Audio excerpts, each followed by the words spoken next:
നമസ്കാരം. ഉത്തരത്തിലേക്ക് സ്വാഗതം. 2019 ലോക്സഭാ തെരഞ്ഞെടുപ്പിൽ ഒരു സീറ്റ് കൊണ്ട് CPM-ന് തൃപ്തിപ്പെടേണ്ടി വന്നു. കനൽ എന്തിനാണ് ഏറെ എന്ന് ചോദിച്ച അവസാനം CPM സമാധാനപ്പെടുകയാണ് ഉണ്ടായത്.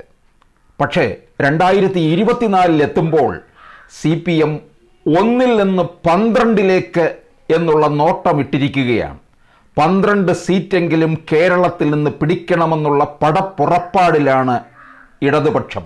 മണ്ഡലങ്ങളിൽ UDF-ന്റെ ചിത്രം തെളിഞ്ഞിട്ടില്ലെങ്കിലും സിറ്റിംഗ് MP-മാർ ഏതാണ്ട് ഏറെക്കുറെ കളത്തിലിറങ്ങിക്കഴിഞ്ഞിരിക്കുകയാണ്.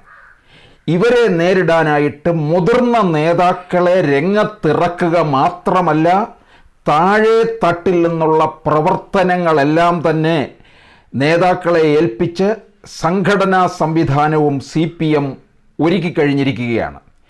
20 മണ്ഡലങ്ങളിലും വിജയത്തിനായി പ്രവർത്തിക്കണമെന്നാണ് പ്രത്യേക നിർദ്ദേശം നൽകിയിരിക്കുന്നത്.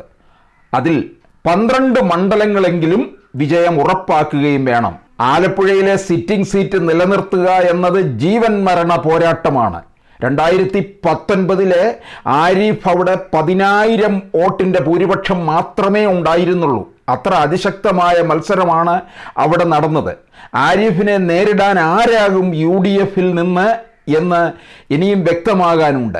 LDF-ന് ജയിക്കാനാകുമെന്ന് ഉറപ്പുള്ള മണ്ഡലമല്ല ആലപ്പുഴ.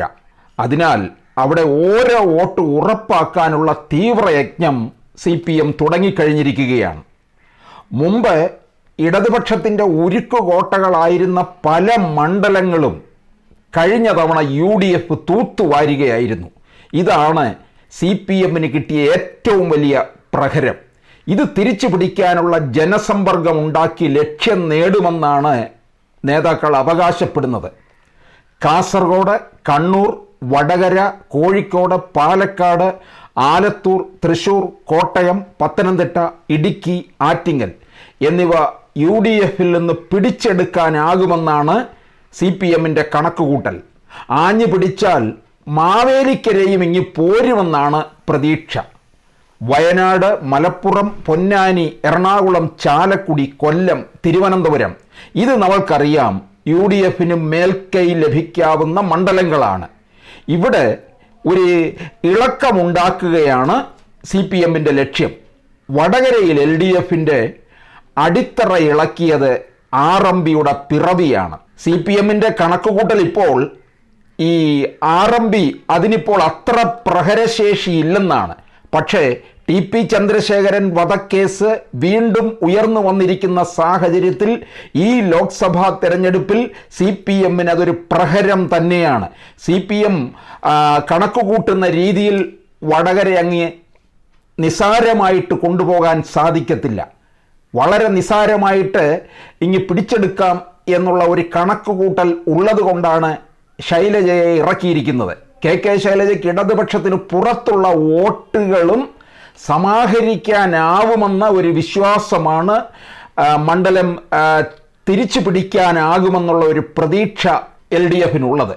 കോഴിക്കോട് പട ജയിച്ചു കയറാൻ ഏറെ പണിപ്പെടണമെന്നാണ് വിലയിരുത്തൽ. കാരണം 2009 മുതൽ രാഘവൻ ഇത് ഭൂരിപക്ഷം കൂട്ടിക്കൂട്ടി വരികയാണ് ചെയ്തിട്ടുള്ളത്. 2009-ലും 2014-ലും 2019-ലും എത്തുമ്പോൾ ഭൂരിപക്ഷം കൂട്ടുകയാണ് ചെയ്തിട്ടുള്ളത്. അതുകൊണ്ട് തന്നെയാണ് ഈ രാഘവനെ പിടിച്ചു കെട്ടുന്നതിന് വേണ്ടി വളരെ ശക്തനായ സ്ഥാനാർത്ഥിയായ എളമരം കരീമിനെ ഇറക്കിയിരിക്കുന്നത്. 2 MP-മാർ തമ്മിലുള്ള ഏറ്റുമുട്ടലാണ്. ലോക്സഭാ MP-യും രാജ്യസഭാ MP-യും ആണത്. ജില്ലാ സെക്രട്ടേറിയറ്റ് അംഗങ്ങൾ തെരഞ്ഞെടുപ്പ് ചുമതല ഏറ്റെടുത്ത് കളത്തിൽ ഇറങ്ങിക്കഴിഞ്ഞിരിക്കുകയാണ്.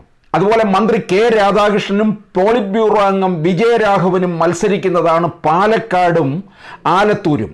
അതുകൊണ്ട് തന്നെ ഇവ കീഴടക്കാനാകുമെന്ന ഒരു വിശ്വാസമുണ്ട്. പ്രത്യേകിച്ച് ആലത്തൂർ രാധാകൃഷ്ണനുള്ള ഒരു ജനകീയത, രാധാകൃഷ്ണനെ പോലുള്ള ഒരു മുതിർന്ന നേതാവ് എന്നുള്ള ഒരു പരിഗണനയിലൂടെ ആലത്തൂർ തിരിച്ചു പിടിക്കാം എന്ന് CPM കണക്ക് കൂട്ടുന്നുണ്ട്.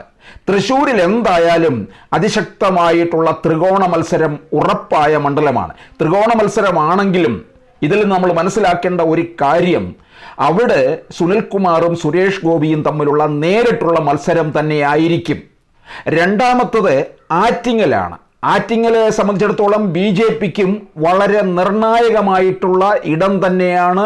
2019 ശോഭാ സുരേന്ദ്രൻ വലിയ മുന്നേറ്റം കുറിച്ച ഒരു മണ്ഡലമാണ്. അവിടെയാണിപ്പോൾ കേന്ദ്രമന്ത്രി മുരളീധരൻ ഇറങ്ങുന്നത്. വിജയം കണ്ടുകൊണ്ട് തന്നെയാണ് BJP അവിടെ പ്രവർത്തനം തുടങ്ങിയിരിക്കുന്നത്.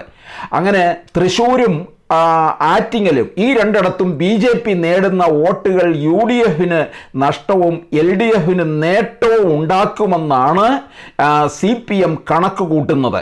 അതുപോലെ ഈഴവ വിഭാഗത്തിന് സ്വാധീനമുള്ള ആറ്റിങ്ങലിൽ ആ വിഭാഗക്കാരുടെയിൽ ജോയിക്കുള്ള സ്വാധീനം വോട്ടായി മാറുമെന്നാണ് പ്രതീക്ഷ.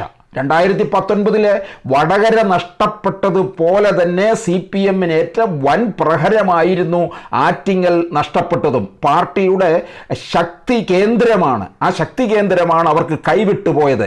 എന്തായാലും 1 നിന്ന് 12 കണ്ണും നട്ടിരിക്കുകയാണ് ഇടതുപക്ഷം. അങ്ങനെ കണ്ണും നട്ടിരിക്കുമ്പോൾ ഇത് നേടിയെടുക്കാൻ കഴിയുമോ എന്നുള്ളത് ഇനി നമ്മൾ കാത്തിരുന്ന് കാണേണ്ട കാര്യമാണ്.